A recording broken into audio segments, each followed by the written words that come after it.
welcome back to Adventure Pete. Glad to see you here. So what we're doing and talking about today is toilet stinks. Not sure why? You're about to find out. So if this is your first time here, make sure you like the video, comment, tell us what you think, tell us what else you want to hear about, and subscribe. We got a lot of great content coming, a lot of great content already on the channel, so be sure to check it out. So, toilet in your camper stinks. Not a fun time. There's three main ways that it happens.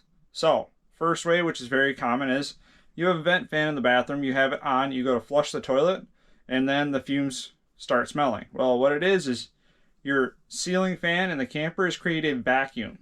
So if you don't have enough windows open in the camper where that vacuum comes from to be able to suck that air and bring it out, it'll actually draw through the black tank, through the outside vent tube, comes down and then back up through the tank, and then up and out the ceiling fan. So that's where you get that initial smell. So that is the first way it can happen.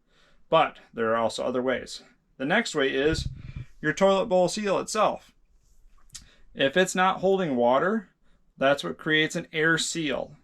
With that air seal, that prevents fumes from coming back up. So if your bowl seal itself is not holding water, fumes will come in that way.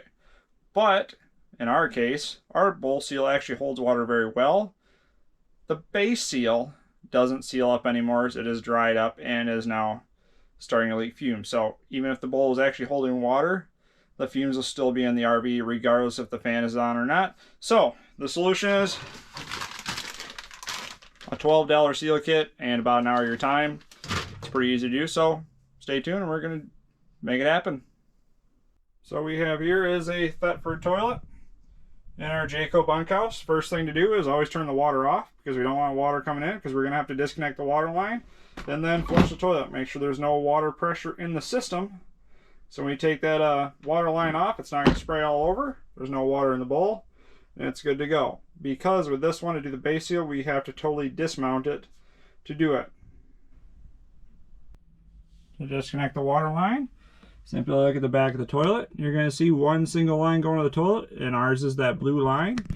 And that black connector right there, you're going to loosen up and take off. You may get a few drops of water spilled out, but that's okay.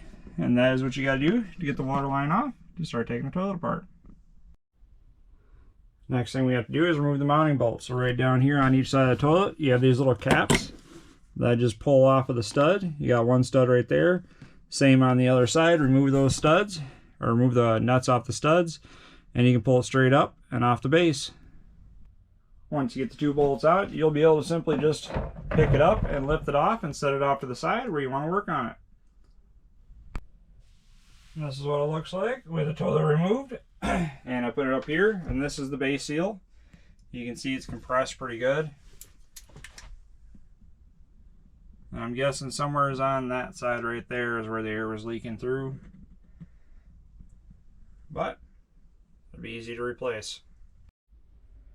So out of the package, this is what the new seal looks like. It's got a little bit of a lip right there, and that is the retaining edge. And when you look at it from the bottom, this is what you're going to see it right now from underneath. Not much holding it in there, so all you got to do is simply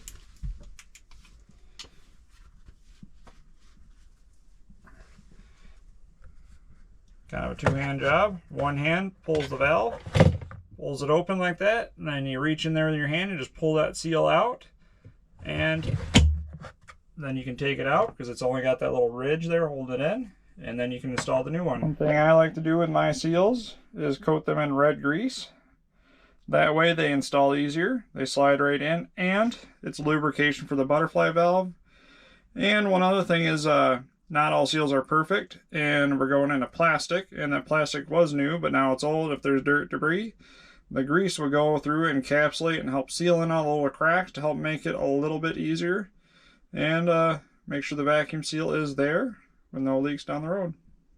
New seal pressed right in, just like the old one. So now this base seal, just take it and peel it right off. That's all it is, not held on there by much. You can see a little bit of mold right there. That is where most of the air leak was coming through.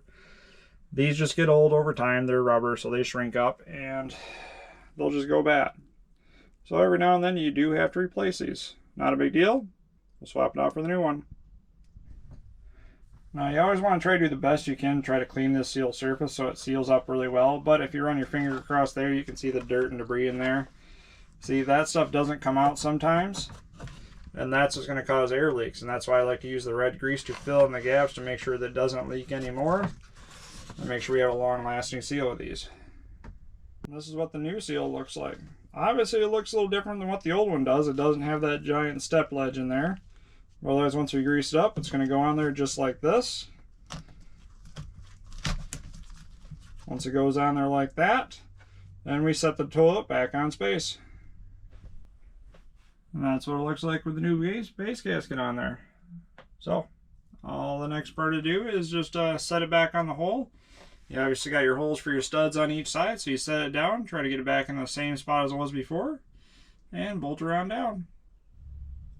Once the toilet's set back in place, obviously there's going to be a little bit of a gap between the toilet and the floor. The reason is because that new seal has to be compressed, so sit there and put the nuts on both sides and tighten them down evenly until it meets the floor, and that will compress the seal, and it'll be ready to go.